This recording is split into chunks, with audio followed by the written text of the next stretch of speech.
In this video, we'll discuss the Great Depression and the New Deal.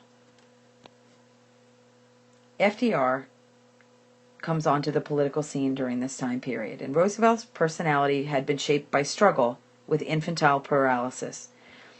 This put additional steel in his soul, and the suffering had humbled him, and he schooled himself in patience, tolerance, compassion, and strength of will. A personal and political asset was also his wife, Eleanor.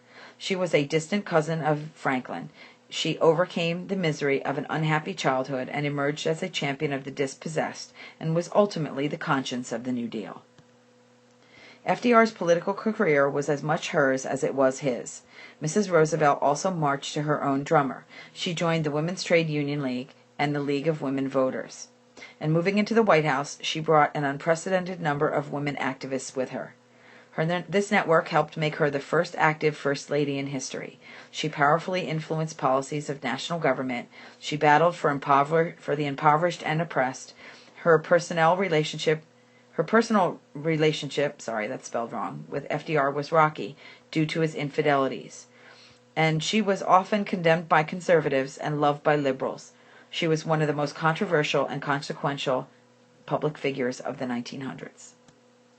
This is a picture of Eleanor Roosevelt, America's most active First Lady.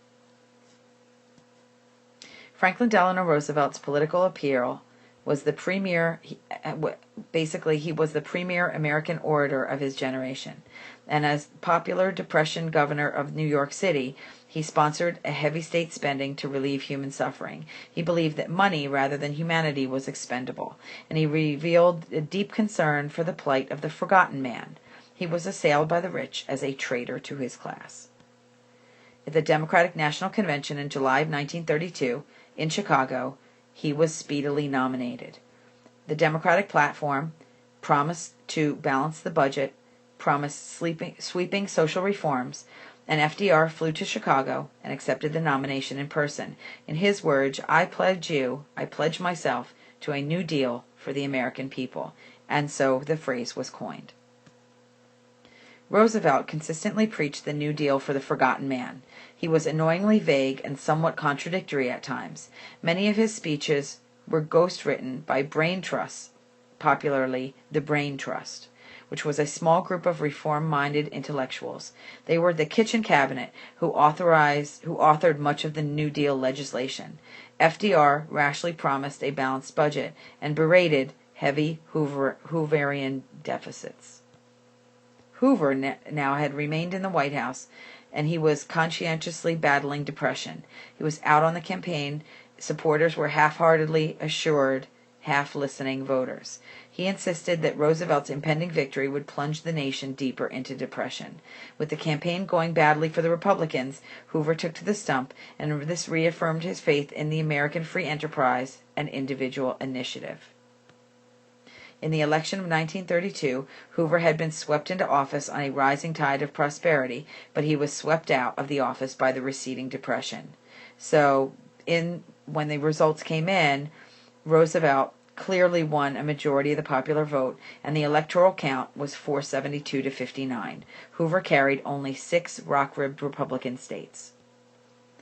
This is a political cartoon. Actually, it's a political cartoon, but it was the front page of the New Yorker, titled The Vanquished and the Victor, showing Roosevelt and Hoover riding to the inauguration ceremonies in March 1933.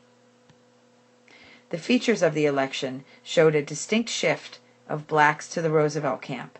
Because they were victims of depression, they shifted to the Democratic Party, especially in the urban centers of the North. Hard times had ruined the Republicans, and your vote for the Republican was as much anti-Hoover as it was pro-Roosevelt. Democrats voiced the demand for change, for a New Deal, rather than the New Deal. So a lame duck period ensued, when Hoover continued to be president for 4 long months until March 4, 1933. He was helpless to embark upon any long-range policies without the cooperation of Roosevelt, and the president-elect was very uncooperative. So Hoover arranged 2 meetings with Roosevelt to get FDR to agree to anti-inflationary policies that would have prevented most New Deal experiments. In politics, though, the winner, not the loser, calls the tune. So Washington was deadlocked. The economy clanked to a virtual halt. One worker in 4 was unemployed, and the banks locked their doors throughout the United States. Some Hooverites accused Roosevelt of deliberately permitting the Depression to worsen so that he could emerge more spectacularly as the savior. And we'll continue to see what FDR does to address the Depression in our next video.